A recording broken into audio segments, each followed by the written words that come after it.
seperti mata Najwa Bapak Ibu. Jadi kita akan menghadirkan pembicara yang luar biasa. Saya excited sekali ya malam hari ini untuk datang meskipun kita capek. Betul nggak? Siapa yang capek? Nggak ada yang capek? Nggak ada ya? Semangat semua ya? Ya, baru datang dari convention kan, saya yakin ini semangatnya 1000% nih untuk lari. Betul? Benar? Jadi nanti next convention langsung pada naik ke panggung semua. Ya, berikan tepuk tangan untuk Bapak Ibu semua. Bapak Ibu, saya minta antusias yang sangat luar biasa ya, karena benar-benar pembicara 3 orang ini sangat-sangat menginspirasi saya. Ya, saya ingin banyak belajar dari mereka. Saya minta Bapak Ibu juga keluarkan note, ya, catatan, ya, supaya Bapak Ibu bisa tulis bahkan rekam, ya, karena ilmu, informasi yang akan disampaikan oleh para pembicara ini nggak akan kita dapetin lagi Bapak Ibu di luar sana. Oke, nah handphone saya minta di silent. Kalau ada handphone yang bunyi nanti kasih saya handphonenya. Ayo. Oke, udah siap ya catatannya? Nah, pembicara kita yang pertama ini sepasang suami istri, ya. Latar belakang ibunya, beliau staf pengajar di Universitas Riau Pekanbaru, dan beliau baru saja menyelesaikan program studi S3-nya. Jadi beliau baru meraih gelar doktor. Dan beliau meraih gelar doktor itu setelah beliau berada di For Life. Bapak Ibu kebayang nggak seorang PhD, doktor, beliau mau menjalankan bisnis ini, ya? Jadi kita perlu banyak mendengar, oke? Dan yang kemudian sang bapak sarjana pertanian, ya, saat ini berwira swasta. Beliau bergabung di For Life itu tahun 2014. Awal 2014 beliau bergabung. 8 bulan kemudian beliau mencapai break rank internasional diamond. Jadi 8 bulan Bapak Ibu, ya, mencapai rank internasional diamond. Saya minta Bapak Ibu bangkit berdiri. Kita akan sambut International Diamond, Ibu Yukinarti dan Bapak Septin Alka.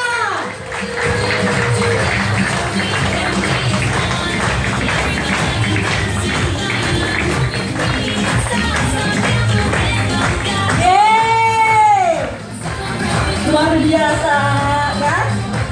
Oke, silakan duduk, Bu Yul dan Pak Elka. Kita biasa sebutnya Mami and Papi. Ya, anaknya banyak sekali dia di sini beliau nih ya. Oke, Bapak Ibu, kita sambut ke pembicara kita yang kedua. Pembicara kita yang kedua ini juga tidak kalah menarik, ya Bapak Ibu ya. Saya pun mengenal beliau ini ya waktu beliau juga break international diamond, ya, dan itu sangat-sangat mencengangkan juga buat saya. Karena pencapaiannya yang sangat luar biasa. Oke, latar belakang beliau adalah mantan pegawai bank coba tebak. Diamond. Emang ada Bang Diamond? Hah? Diamond. Biasanya nyebutnya gitu, Bang Diamond. Oh enggak ya? Bang D itu Bapak Ibu ya. Oke. Beliau menjalankan bisnis ini bersama pasangan tercintanya, ya, suami istri juga. Dan perjalanan bisnis beliau pun sangat-sangat luar biasa, ya. Grup beliau sudah tersebar, ya, di Indonesia. Jadi tidak hanya di tempat asal beliau. Dan saya mau panggilkan bangkit berdiri lagi. Belum. Joinnya bulan Maret 2013, kemudian break international diamond ya. Maret 2014, 1 tahun, ya Bapak Ibu ya. Jadi ini cerita yang akan sangat menginspirasi, betul nggak? Ya, oke. Saya minta Bapak Ibu bangkit berdiri. Saya akan panggilkan orang yang sangat luar biasa,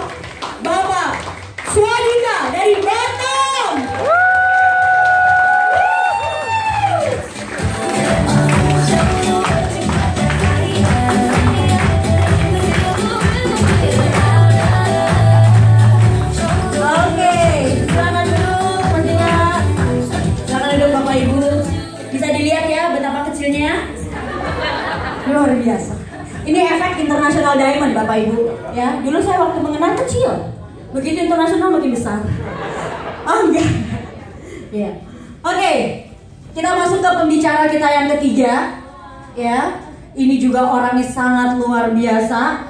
Terus terang ya Bapak Ibu, saya pertama kali ngelihat presentasi beliau, saya mikirnya ini orang energinya dari mana ya? Energinya luar biasa Bapak Ibu. Kalau tadi suara saya paling cuma ngegetarin lantai 7 ini ya. Kalau orang ini dia bisa ngegetarin 17 lantai di gedung ini Bapak Ibu. Ya, sampai saya mikirnya dulu, ini jangan-jangan waktu lahir udah nelen mic. Jadi kalau nanti bicara sama orang ini Bapak Ibu ya, jangan deket-deket mic, luar biasa itu suaranya. Ya, energinya luar biasa Bapak Ibu. Dan kita juga sangat mengenal beliau, pasangan ini. Beliau juga menjalankan bisnis ini berpasangan, ya. Dan bisnis beliau pun sudah merambah, ya, hampir seluruh pulau Jawa. Beliau punya mitra bisnis, ya, dan itu semua rata-rata sudah berkembang, ya. Sudah banyak tercipta qualified diamond, presidential diamond, international diamond di sekitar Jawa, dan itu semua dari bisnis beliau, dari jaringan beliau. Oke, dan pasangan ini pun baru menyelesaikan International Diamond 150.000 LP. Dan beliau pun mendapatkan satu peringkat yang bergengsi di For Life, yaitu mencapai President Club International Diamond. Ya, dan kita doakan beramah-ramah ya. Secepatnya beliau akan mencapai Gold International Diamond. Ya, oke. Dan tanpa berlama-lama, saya minta Bapak Ibu bangkit berdiri. Kita sambut pembicara kita yang ketiga, Bapak Budi Kwang dari Semarang.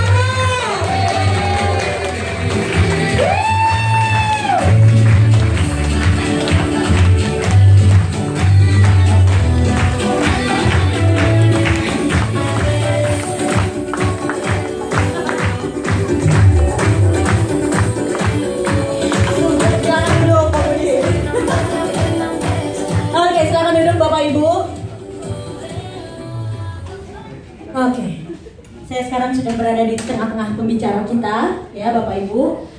Jadi Bapak Ibu bisa lihat ya, tamu-tamu yang kita hadirkan malam hari ini adalah orang-orang yang spesial, orang-orang yang luar biasa, leader-leader besar yang ada di Winners. Jadi kita bangga, ya, kita bangga mempunyai leader-leader seperti mereka. Berikan tepuk tangan untuk ketiga pembicara kita, Bapak Ibu. Nah, sekarang konsep dari talk show kita ini seperti apa? Ada yang tahu nggak? Mata Najwa. Kalau sekarang Mata Ratu, Pak. Live bersama Mata Ratu. Ya. Oke, Bapak Ibu. Jadi konsepnya adalah minta Bapak Ibu boleh mengajukan pertanyaan kepada ketiga narasumber kita yang ada di sini. Ya, silahkan ajukan pertanyaan seputar bisnis for life. Jangan seputar urusan pribadi. Ya, jangan. Apalagi bicara umur. Nggak boleh. Ya, jangan. Jadi Bapak Ibu silahkan bertanya. Oke? Satu pertanyaan dari Bapak Ibu boleh ke Bu Yul, boleh ke Pak Budi, boleh ke Pak Dika. Oke, bolehkah kalau kedua orang? Silahkan. Tapi kita hanya batasin jawabannya ya. Jawabannya hanya 1 menit aja. Bikin penasaran. Ya, ya Bapak Ibu, udah siap belum? Siap. Dan Bapak Ibu, kalau bisa, ya, Bapak Ibu bertanya sesuai dengan kapasitas Bapak Ibu saat ini dan apa yang Bapak Ibu mau raih. Ya, ngerti ya? Jadi jangan bicara tiba-tiba Pak Budi saya lihat Pak Budi kayaknya pakar dokter nih, Pak Budi diabetes gimana ya Pak? Ini tante saya mau dipotong kakinya. Bukan. Kita tidak bicara produk di sini Bapak Ibu. Oke? Kita bicara bagaimana cara Bapak Ibu mengembangkan bisnis for life ini ke depannya dan mendapatkan arahan dari mentor-mentor Bapak Ibu yang berada di depan. Ya? Setuju? Setuju. Oke, saya akan buka untuk 5 pertanyaan pertama. Boleh katakan? Yang di belakang ya tinggi banget ya. Boleh? Boleh Heru kan? Oke. 1 Bu Putri, ada lagi?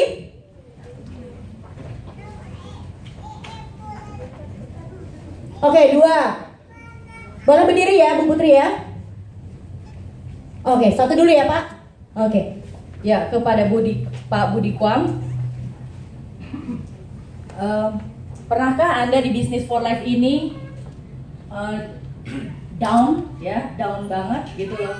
Terus apa yang menyebabkan Anda dari keterpurukan Anda itu, Anda mau bangkit lagi? Gitu. Terima kasih. Oke, kita langsung jawab ya. Oke, terima kasih untuk pertanyaannya. Kalau kita ngomong pernahkah kita down, rasanya pasti semua pernah ya. Apalagi kalau kita lagi di awal-awal gitu. Tapi memang yang bikin paling down itu sebetulnya kalau kita bilang ya sudah tinggi tapi down, itu yang paling jadi problem gitu. Karena kalau kita bilang, teman-teman kan tahu saya waktu qualified diamond terus tahu-tahu langsung ke international diamond ya. Jadi kalau kita bilang kan sebetulnya itu bukan sesuatu yang membanggakan gitu. Karena kalau kita ngomong sebetulnya kita itu KID langsung ID, tapi sebetulnya kalau kita bilang dalamnya itu pantasnya PD. Nah pada akhirnya apa?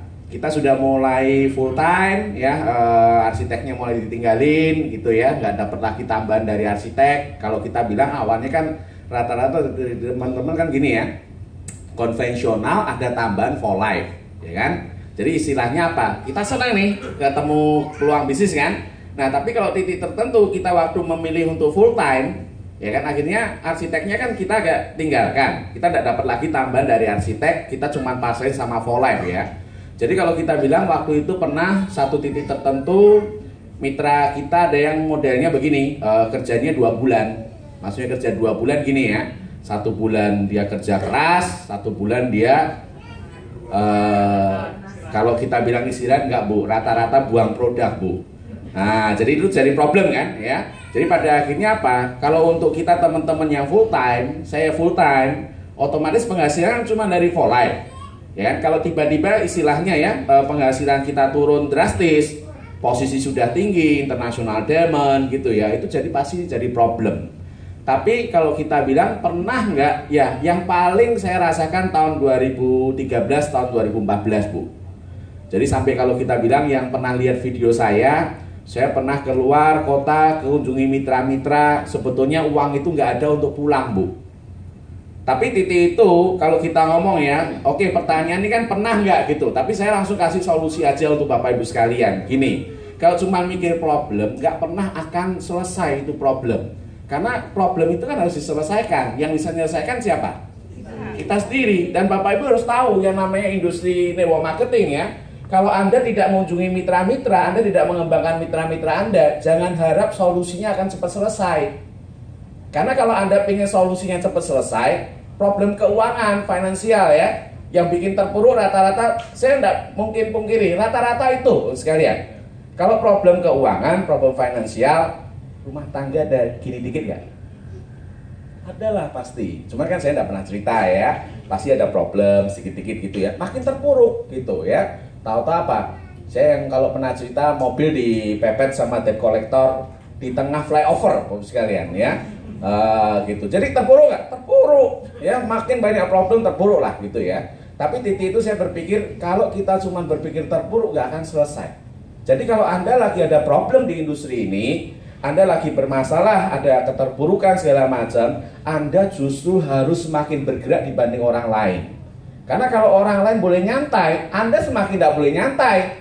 Kenapa? Orang lain tidak dikejar anjing, Anda dikejar anjing nih, gitu ya. Jadi Anda harus semakin cepat untuk menjalankannya, gitu. Jadi kadang kalau kita lihat waktu itu walaupun tidak punya uang, ya, saya tetap keluar kota, gitu. Kediri, Jogja, keluar kota. Sampai kalau mau pulang saya ngobrol sama istri saya. Nah yang namanya naik travel ya, kadang itu kan gini ya, supir travel itu kadang ada nakalnya dikit. Ya, kalau mau minta diantar sampai rumah kan dia minta tambahan kan. Sampai nggak punya duit, jadi sudah pokoknya itu makan, minum, apapun sudah persis gitu ya, nggak boleh meleset gitu, gitu ya. Kalau meleset bahaya gitu ya. Nah, please nanti selipin ya di lemari. Nanti kalau sampai di rumah langsung tinggal ngasih si bapaknya travel gitu. Jadi bayangin, betul-betul nggak punya duit bu. Tapi solusinya ya mau nggak mau kita harus keluar. Kita harus bantu mitra kita. Karena mitra kita semakin berkembang, solusi kita, problem keuangan kita semakin cepat selesai. Bener nggak? Jadi itu dari saya bu, karena 1 menit sudah lewat. Iya, terima kasih Bapak Ibu. Oke, kita lanjut ke pertanyaan yang kedua.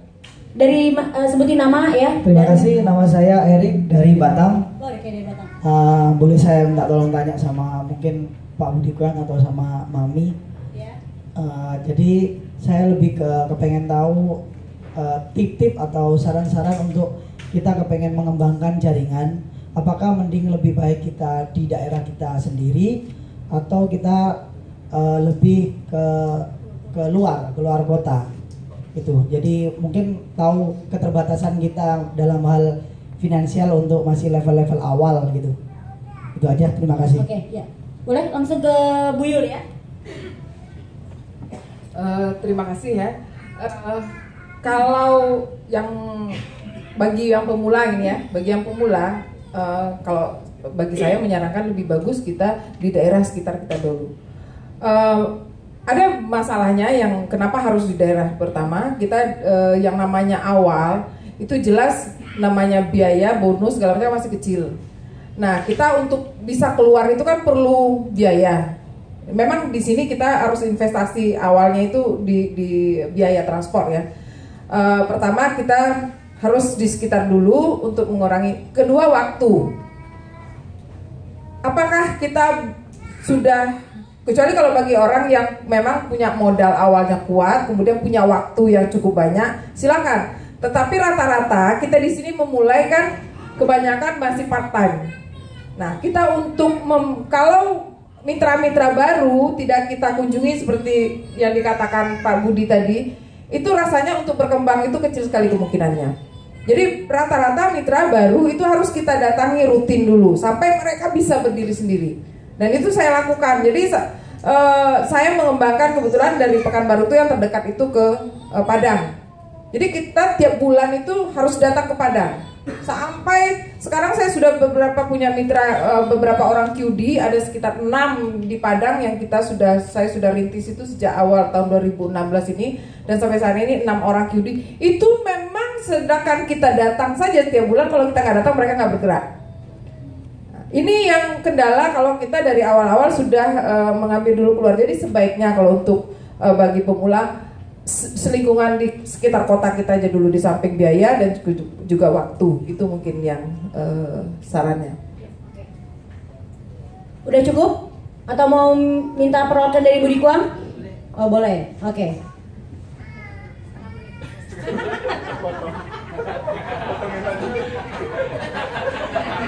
Sama ketawa udah tinggal dikit lagi nih.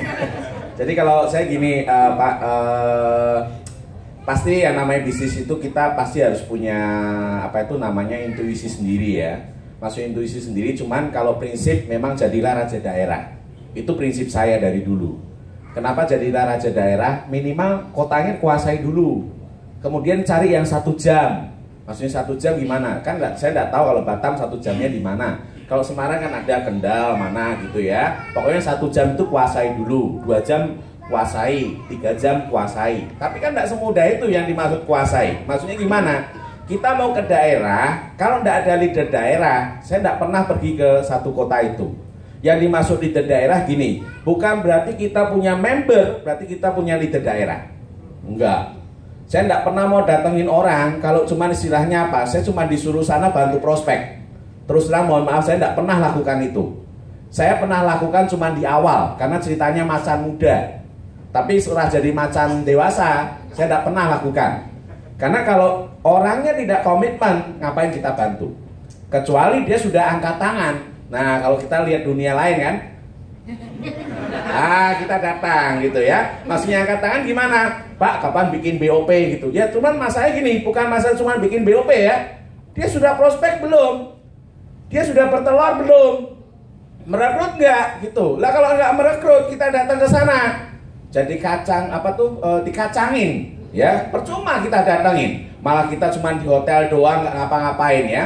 Kalau masalah biaya ya pinter-pinternya kita, maksudnya pinter-pinternya kita gimana. Saya waktu keliling-keliling itu saya carinya hotel sales Pak ya, saya pernah sampai yang namanya slipnya for life itu saya manfaatkan gitu. Dari perusahaan mana? Saya salesnya for life. Mana slipnya? Habis roadshow ya, belanja apa? Ini buktinya gitu ya. Sudah 150.000, lumayan Mas, dapat 50% gitu ya. Jadi cuma 75.000 ya. Air panas tidak ada, kamarnya cuma satu kotak kecil lah gitu ya. Jadi kadang kalau kita bilang Bapak Ibu, yang pasti kita tidak pernah datangin orang kalau istilahnya dia tidak komitmen. Maka sering kalau ada orang tanya sama kita ya, Pak saya mau serius nih, komitmennya Bapak apa? Saya akan komitmen sesuai komitmennya Bapak. Terima kasih. Oke. Udah cukup jelas ya Mas?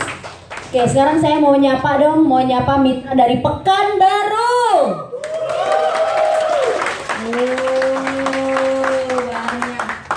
Dan sekarang saya mau nyapa mitra dari Aceh. Yeay. Dari Batam. Dari Jogja. Yeay, ada 2.000 orang. Oke. Dari Kupang. Yeay, ada 3.000, lumayan. Dari Tangerang. Dari Bandung. Yeay. Di mana lagi ya? Semarang. 10.000. Di mana lagi? Bekasi. Cibinong. Dari Cibisiti.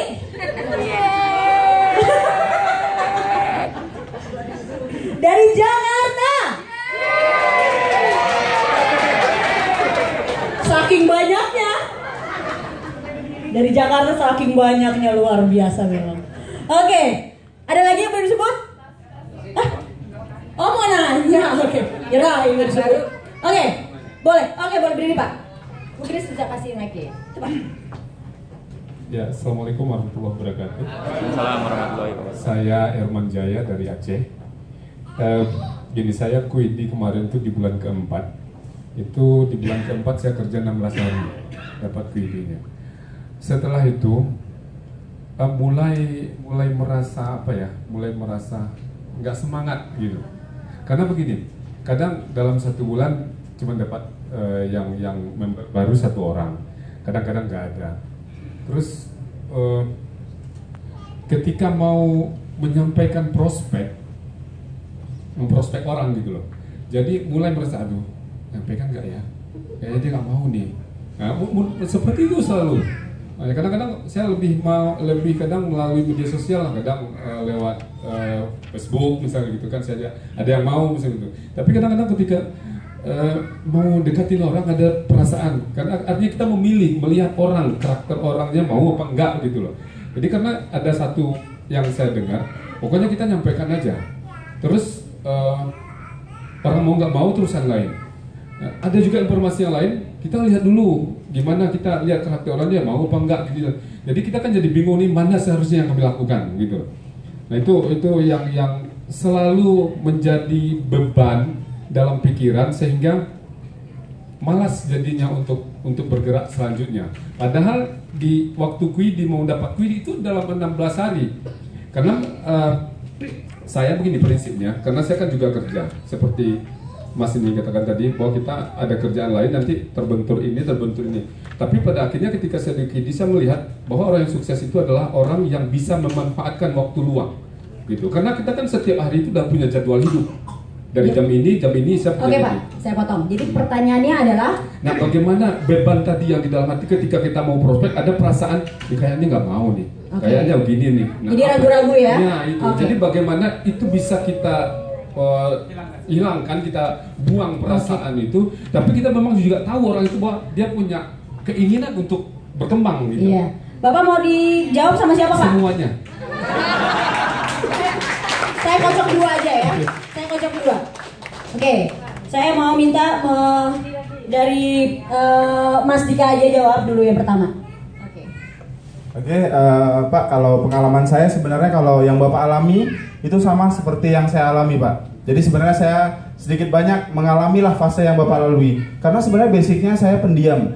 Realnya, ini sekarang tadi saya cerita juga sama Pak Budi sebelum masuk sini. Biasanya saya berdiri di depan. Hari ini duduk. Berdiri saya nggak grogi, Pak. Duduk saya grogi. Saya tanya Pak Budi Kuang, ini benar? Tanya Pak Budi Kuang, Pak nanti duduknya nggak ada ke kiri atau ke kanan ya? Yang penting duduk aja kan. Ya. Jadi ini saya, ya benar. Karena basicnya saya adalah orang yang pendiam. Itu wajar karena biasanya kalau kita di awal itu kita mau menawarkan ke orang itu banyaklah di otak ini yang mempengaruhi kita sendiri, Pak. Tapi saya ada satu hot button yang saya temui di diri saya dan Bapak juga harus ketemu. Hot button itu selalunya impian yang saya punya. Karena gini, hot button itu saya nggak bisa cari, saya nggak bisa kasih tahu mitra ini hot buttonnya apa, nggak bisa. Dia yang tahu. Karena hot button ini kalau ditemukan, Bapak kayak mana aja nggak takut lah Pak sama orang. Nah, ada orang yang mungkin tampangnya sangar pun Bapak mau prospek. Nah, tapi hot button itu harus ketemu. Hot buttonnya saya itu, saya memiliki masa kecil yang susah. Nah itu, jadi saya nggak mau hot button saya, ini saya cerita sedikit hot button saya nggak mau anak saya susah, Pak. Jadi dengan itu tadi, saya nggak peduli lah orang ini mau terima atau nggak terima. Jadi memang kalau kita mau hilangkan rasa ketakutan itu tadi, Bapak impiannya harus kuat. Nah hot buttonnya harus ada. Kalau itu udah ada, Bapak nggak ada alasan lah. Maksudnya di otak ini udah nggak ada lagi permainan itu, Pak. Pokoknya kita tahu dia cuma dua kemungkinan, gagal atau berhasil. Betul? Nah jadi kalau kita nggak coba, ya pasti gagal. Tapi kalau kita coba, kemungkinan itu ada, Pak. Jadi pastikan hormat Bapak kuat. Terima kasih. Assalamualaikum warahmatullahi wabarakatuh. Oke. Sekarang saya mau minta satu perwakilan dari Pak LK. Oke. Main todongannya. Emaknya. Assalamualaikum warahmatullahi wabarakatuh. Untuk menghilangkan grogi saya menjawabnya begini. Dan sesungguhnya pun saya grogi. Tapi yang paling bikin saya grogi ada dua. Pertama saya disandingkan dengan Pak Budi. Kenapa? Kemarin dia pakai kumis katanya biar jadi papi gitu. Yang kedua, saya orang daerah yang berada di pusat saat ini. Dan ini agak panas ini apa ini. Daerahnya agak panas, tapi karena sebagian besar udah kenal sama saya usahakan saya nampaknya tenang Pak Herman ya. Baik, nggak apa-apa Pak Herman. Tapi sesungguhnya inilah sesuatu yang menurut saya yang saya dapat dari For Life, bahwa dengan segala keterbatasan, saya dengan segala ketenangan bisa berada di sini. Bapak tanya apapun dengan saya akan jawab dengan lumrah. Oke, berapa menit? 1 menit? Sesungguhnya Bapak, 10 orang yang menjalankan bisnis For Life itu mengalami pengalaman seperti Bapak itu adalah 15 orang. Artinya apa? Ada yang mengalami, satu orang dia mengalami 2 kali, malah ada yang 10 kali. Bapak percaya apa tidak? Saya termasuknya orang yang gampang pede, Pak. Gampang akrab dengan orang, beda dengan Dika mungkin ya. Tetapi sesungguhnya saya paling pengecut Pak dengan apa yang Bapak rasakan. Artinya apa? Memang inilah penyakit kita yang paling luar biasa di bisnis yang seperti ini. Kenapa? Kita untuk ngomong ke orang, kita udah duluan menyimpulkan. Saya takut nanti ditolak, saya takut nanti dilecehkan, atau saya takut dia tidak tertarik sama sekali. Makanya belakangan ada sebuah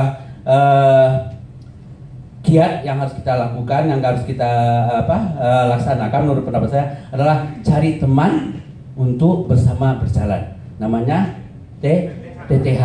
Itu artinya apa? Kalau Bapak grogi menghadapi dia, ada satu lagi yang menambahkan. Tetapi kalau betul-betul itu Bapak lakukan, ada sebetulnya di balik itu sesuatu yang luar biasa yang akan kita lakukan. Kalau Bapak langsung jalannya, pikir lagi, nggak boleh pikir. Yang bilang Dika betul, jangan dipikirkan. Kalau Bapak pikirkan, Bapak udah pasti tidak dapat apa-apa. Tapi kalau Bapak lakukan, ada 2 kemungkinan. Bapak berhasil, tapi ada sesungguhnya berhasil yang Bapak tidak ketahui bahwa Bapak sudah mencoba. Dan dari mencoba, biasanya kita akan mendapatkan sesuatu yang akan kita lakukan setelah itu. Misalnya kita mencoba, ternyata saya ditolak, saya nggak mau lagi seperti ini cara melakukannya. Saya rasa itu aja dulu. Soal banyak sebetulnya jawabannya, tapi itu aja dulu ya. Luar biasa Bapak Ibu ya. Jadi asal Bapak Ibu tahu ya, tiga narasumber kita pun tegang semua di sini. Jadi kita berikan tepuk tangan dulu untuk mereka Bapak Ibu. Yeay. Apa perlu joget-joget dulu? Gang. Pelonco ya? Karena kita pun ngalamin yang sama kok Pak. Waktu kita duduk di kursi panas juga seperti itu. Oke, saya mau lanjut Bapak Ibu, saya minta langsung to the point ya pertanyaannya ya. Jadi tidak tidak terlalu lama, kita waktu berjalan terus. Langsung to the point dengan pertanyaannya. Oke, silakan. Oh, sweet aja dulu, sweet coba. Single first, single first. Ladies first. Oh, oke. Man first. Single first. Silakan Mbak. I'm single parent. Iya. Ya, terima kasih untuk waktu. Oke, mati. Terima kasih untuk waktu yang diberikan. Saya Tuti dari Pekanbaru. Pertanyaannya untuk Pak Dika. Gini Pak Dika, apakah pernah Pak Dika mengalami organisasi Bapak mundur? Terus bagaimana cara Bapak menyikapi hal itu dan bagaimana cara mempertahankan jenderal yang masih ada biar mereka juga tidak ikut mundur teratur seperti yang lainnya? Terima kasih. Dan terima kasih buat Bu Tuti dari Pekanbaru ya. Ya. Oke, kalau cerita orang yang mundur dalam organisasi saya, mungkin ada yang pernah dengar saya bikin satu konsep yang saya lakukan prospecting dalam 2 bulan itu ada 270 orang gabung distributor. Nah, jadi hal itu bisa dibilang itu adalah pencapaian terbesar selama saya ada di ini. Itu bagi saya. Dari 270-an orang itu sekarang sisanya cuma ada sekitar 25 orang aja, Bu. Dari 270 orang tadi. Jadi tidak yang ini tadi. Jadi sebenarnya organisasi ini kalau saya bilang memang dia bukan tentang kita berhasil merekrut saja. Nah ini pembelajaran karena sebenarnya ini adalah MLM pertama saya. Saya sangat anti MLM. Banyak saudara saya yang sudah coba approach saya. Intinya saya dulu kerja bank dah keren banget lah, gitu ya. Jadi nggak mau buat MLM. Jadi di sini begitu saya karena saya pernah dengar satu orang ini Bu bahwa kalau di bisnis ini dibanding merekrut 10 sales lebih bagus kita merekrut 10 guru. Dia bilang. Jadi saya mikir ya apa itu maksudnya? Ternyata selama ini saya jadi sales. Jadi dalam bisnis ini kita nggak bisa pastikan siapa yang akan tetap bertahan. Tapi dengan kita belajar menjadi guru untuk organisasi kita, organisasi itu akan rapat Bu. Jenderal-jenderal saya kebetulan hadir nih hari ini, tepuk tangan buat mereka yang masih hadir. Orang-orang yang bertahan sama saya adalah orang-orang yang di awal tadi, yang kita sama-sama susah, kita sama-sama bangun ini sama-sama. Jadi sebenarnya kalau untuk tips untuk membangun organisasi yang kuat, buat saya adalah silaturahmi yang kuat Bu. Kita sama-sama susah, kita sama-sama senang, kita sama-sama. Jadi kalau kita mau pastikan orang itu mundur itu terpulang dari dia. Tapi kalau kita bisa buat silaturahmi yang kuat dan kita sama-sama berjuang, insya Allah kita sama-sama berhasil. Itu saja dari saya. Terima kasih. Oke, terima kasih Mas Dika. Oke, satu lagi. Saya Lili dari Pekanbaru. Saya mau nanya kepada Mbak Budi dan Mas Dika. Tapi oke ya.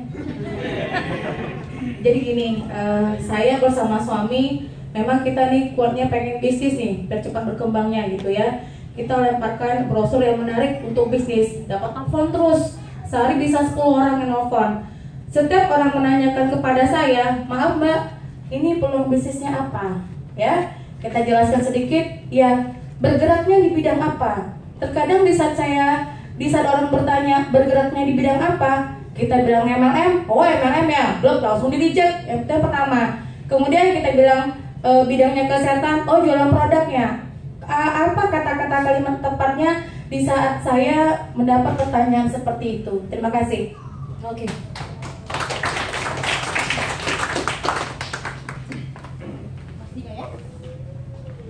Oke, kalau saya pribadi ini dari saya ya, dan saya aplikasikan kepada tim yang juga nanya pertanyaan yang sama. Kalau memang betul kehilangan kesempatan itu di awal karena kita menjawab yang salah.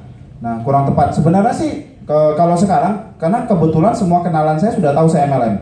Jadi kalau ditanya saya ya MLM gitu. Tapi cuman untuk mitra-mitra baru saya selalu bilang kita bidangnya distribusi barang. Nah, cara mendistribusikannya kita ketemu Pak. Itu kalau jawaban saya. Jadi kenapa? Karena bayangan orang kalau udah bilang kesehatan itu dia akan jual produk. MLM apalagi kita nggak bisa, kadang-kadang kita mau juga langsung di depan jujur, tapi pada realitanya gara-gara kita bilang MLM dia tidak jadi ketemu. Jadi selalu saya bilang sama teman-teman kita di tim saya itu distribusi barang. Nah, kita mendistribusikan barang, itu ada satu perusahaan dari Amerika yang mau distribusikan barang ke Batam ya contohnya kan. Kita mau menjadi tim untuk merintis ini sama-sama. Nah itu kalau dari saya Bu. Terima kasih.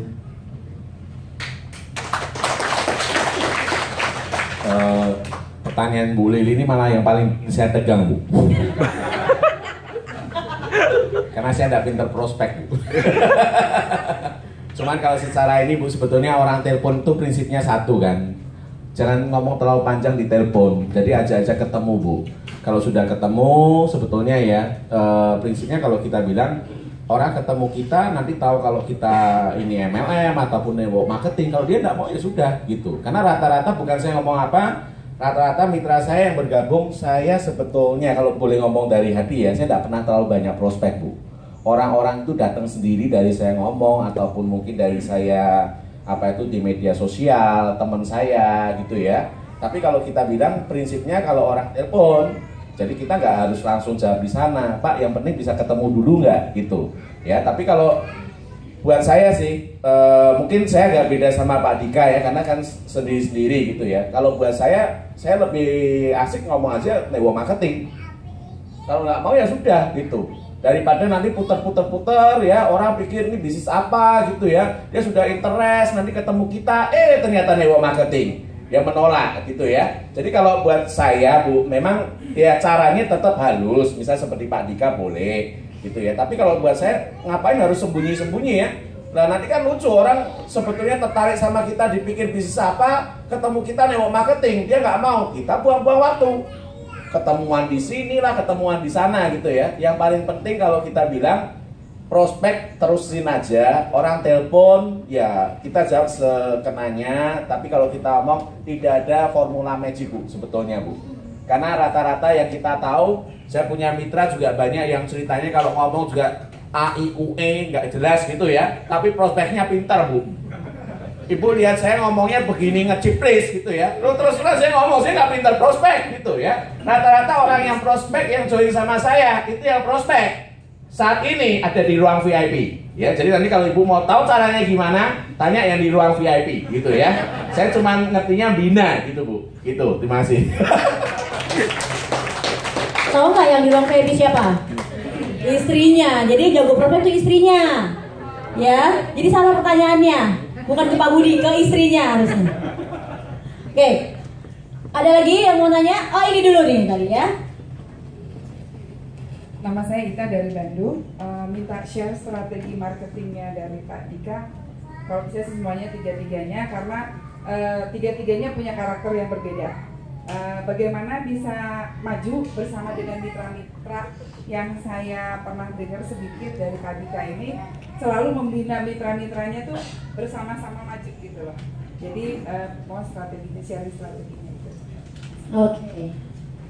Jadi mintanya tiga-tiganya kan? Ayo berdiri semua tiga-tiganya. Oke, coba dari Mami.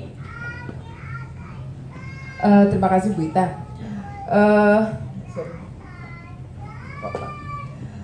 Kalau saya strategi marketingnya itu saya sederhana saja. Saya memakai sistem kekeluargaan. Jadi saya suka kalau saya biasanya mengadakan meeting mingguan ya, meeting mingguan dengan mitra-mitra.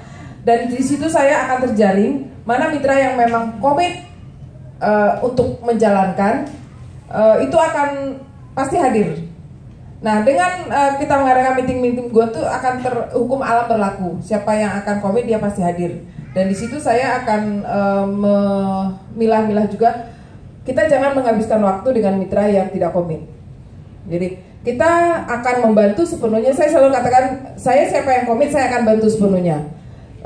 Apa yang mereka perlukan, kadang-kadang jujur kadang-kadang mereka butuh brosur, mereka butuh apapun, itu akan saya bantu. Itu dari mereka yang awal-awal yang akan naik. Nah kemudian kita akan sedikit-sedikit saya akan selalu ajarkan. Kadang-kadang ini ada, kita tidak membinanya seperti ada upline yang mitranya saking sayangnya sama mitra, dia selalu membantu sampai ke bawah. Jadi ada yang sampai di mitra yang sudah level 3, 4, 5 segala macam itu butuh pertanyaan apa-apa dia akan jawab. Kalau saya biasanya kalau di awal akan saya bantu 2-3 kali. Setelah itu mereka yang dibawa akan saya selalu akan telepon upline-nya. Tolong itu si Anu nanya ke saya, kamu jangan jelaskan. Jadi kalau tidak seperti itu kita akan repot sendiri dan dia tidak akan pernah belajar. Nah, karena saya ngalamin sendiri, jujur terus terang, saya ngalamin sendiri bagaimana saya fight sendiri. Fight betul-betul tidak dibina oleh upline saya. Jadi saya dari awal datang setiap BOP duduk sendiri mojok belajar, lihat gitu.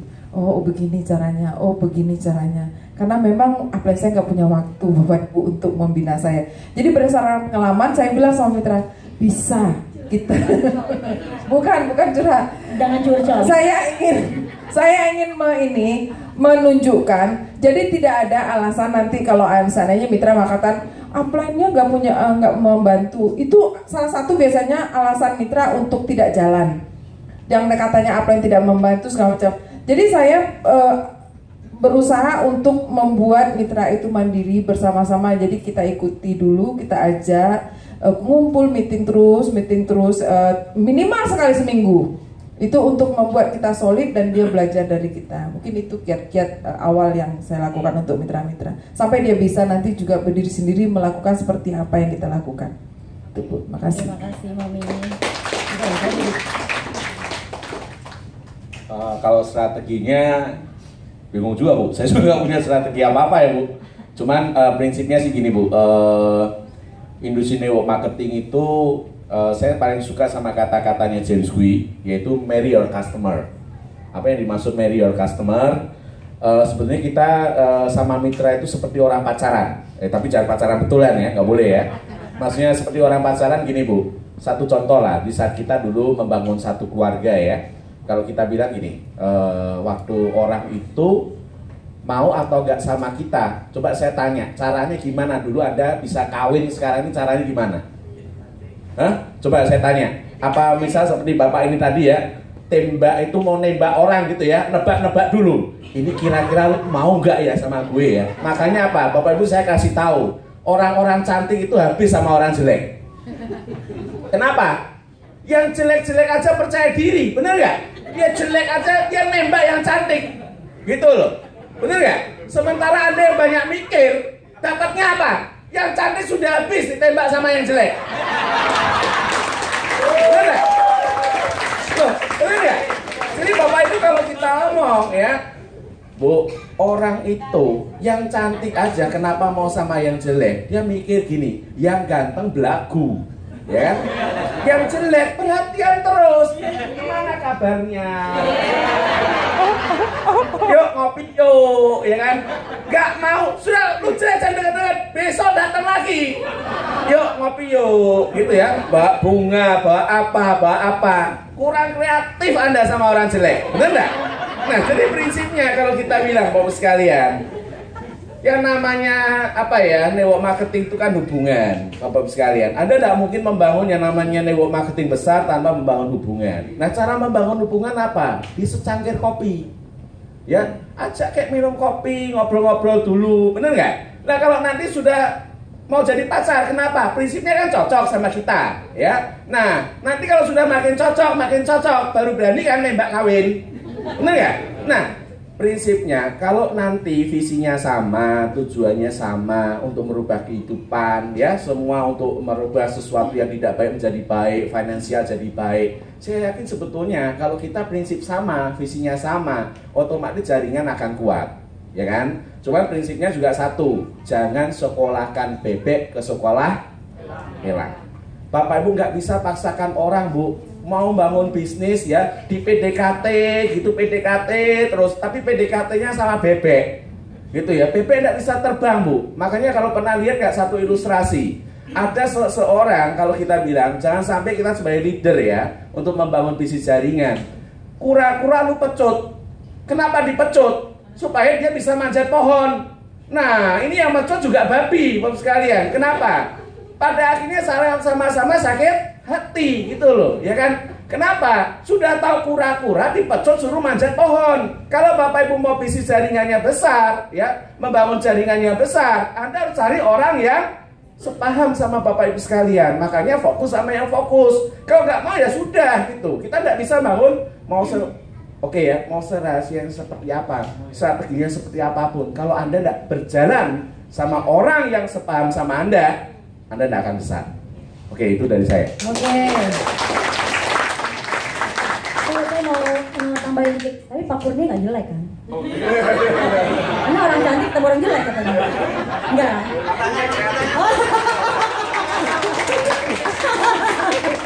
Kalau ininya ganteng.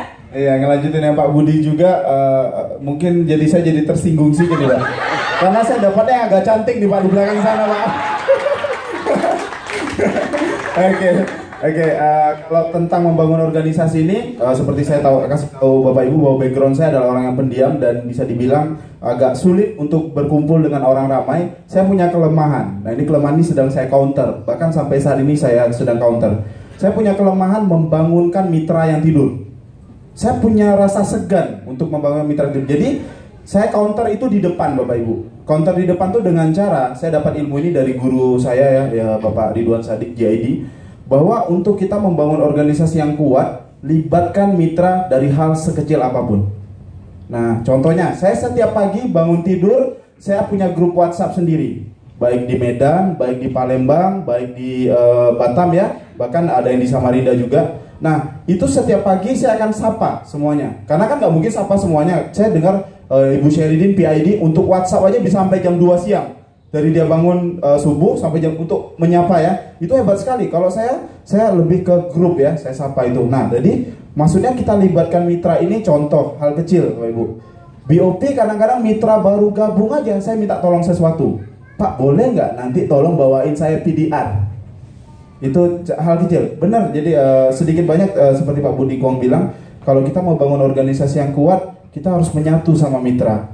Nah, menyatu dengan mitra ini, mitra tidak bisa dipaksa. Kalau bagi saya, karena betul orang yang dia larinya cuma bisa maraton, nggak mungkin bisa sprint secepat mungkin. Jadi yang saya lakukan adalah itu tadi, libatkan di setiap aktivitas mitra.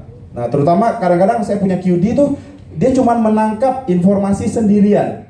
Nanti saya tahu nih bahwa mitranya nggak datang, artinya dia senang. Oke, bro, besok kita ada meeting ya. Dia nggak sampaikan ke mitranya, jadi saya sapa dia. Nanti paling kita bilang, bro, mau nggak organisasinya besar? Jadi libatkan mitranya sekecil apapun. Makanya setiap kali BOP, rata-rata mitra ada kerjanya, Bu.